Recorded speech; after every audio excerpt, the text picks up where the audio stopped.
We're witnessing the biggest merger in history. Big government and big business are getting together to tell us what to do, what to say, and what to think. And the only way they can do it is to work around the Constitution. Sometimes this alignment is voluntary, sometimes not. Either way, it portends a profound change in the way we live, and not for the better.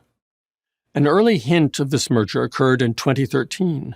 That's when the Obama administration implemented what it called Operation Choke Point.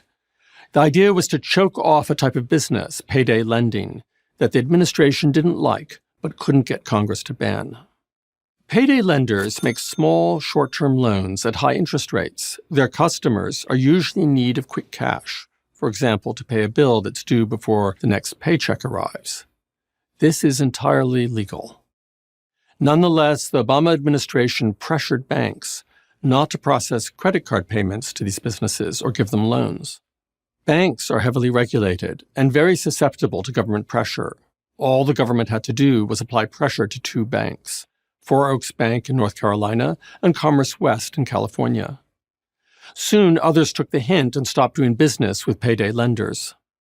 State governments have taken a cue from the federal government. In 2018, New York State warned banks and insurance companies about reputational risk in doing business with the National Rifle Association, thereby denying it financial services. Recently, the federal government has been pressuring social media platforms to censor speech. As we learned from the Twitter files and recent litigation, government agencies such as the FBI, Homeland Security, and the Centers for Disease Control and Prevention have been telling the platforms what opinions they want suppressed. The platforms have become partners with the government in suppressing freedom of speech. They voluntarily cooperate when their own views align with those of government, and when they don't cooperate, the government pressures them to conform. We've seen this before. A foundation of fascism is the alliance of big business with government to control society, even mold private opinion. Government privileges big business and in exchange expects its support. By this means, our government uses banks, credit processing companies, and social media platforms to control us in ways that wouldn't be possible through law, in ways that evade the Constitution and its protections for free speech and due process. And by limiting our knowledge and suppressing dissenting views, the government gets us to conform to its desires. It doesn't bother to legislate and go to court to get us to comply. Instead, it manipulates what we know and thereby gets us to comply voluntarily. That's how government got us to take barely tested vaccines. It censored reports of adverse vaccine events and suppressed positive information about natural immunity.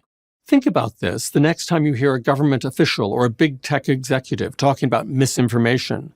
That's code for, we don't trust you to judge this for yourself. Sometimes it's even code for, we don't want you to know the truth because it would expose the failure of government policy. Fortunately, the courts are starting to see through this ruse. In 2023, the Fifth Circuit Court of Appeals in Missouri versus Biden said enough. The court declared that the government had clearly pressured the social media platforms to censor Americans, suppressing views with which it disagreed. In no uncertain terms, the court told the government to stop. Let's hope the courts continue to defend our constitutional freedoms. If they don't, America may well turn into a joint venture between government and big business. If we want to keep our country free, we must stop this merger now. I'm Philip Hamburger, professor of law at Columbia University and CEO of the New Civil Liberties Alliance for Prager University.